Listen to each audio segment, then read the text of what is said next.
Guys, hindi na ako guys nakapamalingki kasi naglaba ako guys, nag-jogging, wala nang oras guys, pagod na rin ako kaya bumili na lang kami ng sisig sa baliwag guys. Masarap din yung sisig sa baliwag guys. Ayan, iniinit ko lang siya para ready to eat na. Ayan guys, iniinit ko lang. Ito yung sisig ng baliwag guys.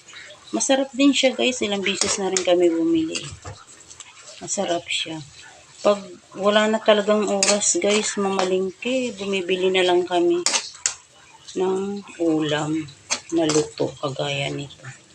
Thank you guys. Thank you for watching. Bye.